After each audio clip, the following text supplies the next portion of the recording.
Do you remember Nut Job 1? Because now there's a second one.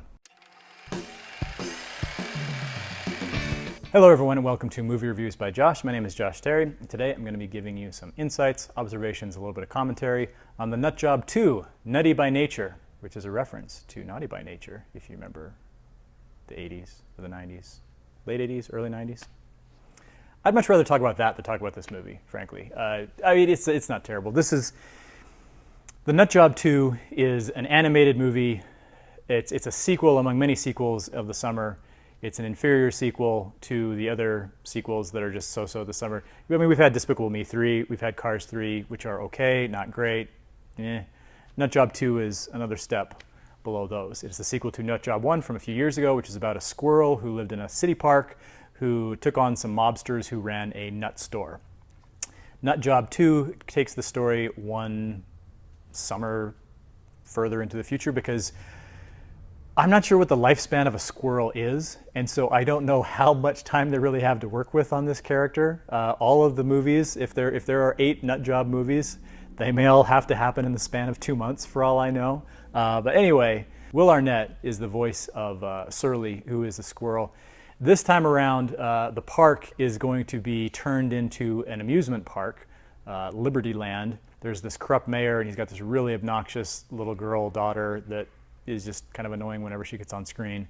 You know, it's kind of one of these save the park, save the environment versus the evil industrialist politicians and all this kind of stuff. And there's just not a lot of energy in this one. The only time that the kids were really laughing at the press screening was when one dog character fell in love with another dog character and they slowed down things, and so it's slow motion and there's drool, and it's kind of like this cliche joke that you see all the time in animation. And so if that's getting the most laughs, I can't say a whole lot about this one. It's not a terrible movie.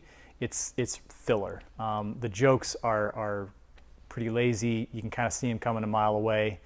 They're on a speeding truck and the squirrel needs to jump off at the right moment, and you know that as soon as he jumps off the truck he's going to hit something, and sure enough he hits a mailbox, and then they turn it into a running gag. And so yeah, so the Nut Job, speaking of parents here, if you have to get the kids out of the house and you have lots of money in the budget to spend on these kind of movies, go for it. I think I did wind up giving this one 2 stars out of 4 because it's not that it's bad, it's not that it's incompetent, it's just very kind of bland.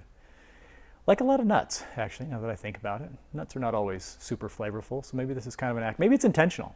The Nut Job 2 is rated PG for some gross jokes. There is a really long extended regurgitation sequence. I would almost think PG-13 myself, but I guess I just don't find dog regurgitation as funny as maybe a lot of other people do. So what's your favorite regurgitation movie? Leave your answers in the comments below. My name is Josh Terry, and this is Movie Reviews by Josh. Thanks for watching, and please subscribe on your way out while keeping your notifications on, because we want to let you know the instant one of our new videos is up online. Thanks for watching. Thanks to Rockagator. Have a blessed summer.